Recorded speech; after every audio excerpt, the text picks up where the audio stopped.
Kannur ADM ആയിരുന്ന നവീൻ ബാബുവിന്റെ മരണത്തിൽ CBI അന്വേഷണം വേണമെന്ന് ആവശ്യപ്പെട്ടുകൊണ്ട് നവീൻ ബാബുവിന്റെ ഭാര്യ ഹൈക്കോടതിയിൽ സമർപ്പിച്ച ഹർജി ഇപ്പോൾ ഹൈക്കോടതി തള്ളിയിരിക്കുകയാണ്. നമുക്കറിയാം, കണ്ണൂർ ജില്ലാ പഞ്ചായത്ത് മുൻ പ്രസിഡന്റും CPIM ജില്ലാ കമ്മിറ്റി അംഗവുമായിരുന്ന PP വിദ്യയാണ് ആത്മഹത്യാ പ്രേരണ കേസിൽ പ്രതി. പത്തനംതിട്ടയിലേക്ക് സ്ഥലം മാറ്റം കിട്ടിയ നവീൻ ബാബുവിന്റെ യാത്രയപ്പ് യോഗത്തിൽ അദ്ദേഹത്തിന്റെ അഴിമതിക്കാരനായി ചിത്രീകരിച്ച് ദിവ്യ പ്രസംഗിച്ചിരുന്നു. പിറ്റേന്ന് ഒക്ടോബർ 15 പള്ളിക്കുന്നിലെ ക്വാർട്ടേഴ്സിലാണ് നവീൻ ബാബു മരിച്ച നിലയിൽ കണ്ടെത്തിയത്.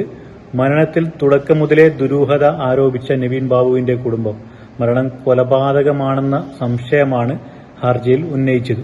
ദിവ്യയുടെ രാഷ്ട്രീയ സ്വാധീനം കാരണം പോലീസ് ശരിയായ അന്വേഷണം നടത്തിയിട്ടില്ല എന്നാണ് ഇപ്പോൾ കുടുംബത്തിന്റെ ആരോപണം. തൂങ്ങിമരിച്ച നിലയിൽ കണ്ടെത്തിയ നവീൻ ബാബുവിന്റെ അടിവശത്തിലെ രക്തക്കറ പോലീസ് അവഗണിച്ചതും ഇൻക്വസ്റ്റ് തിടുക്കത്തിൽ നടത്തിയതും സംശയകരമായ വാദം ഹർജിയിൽ ഉണ്ട്.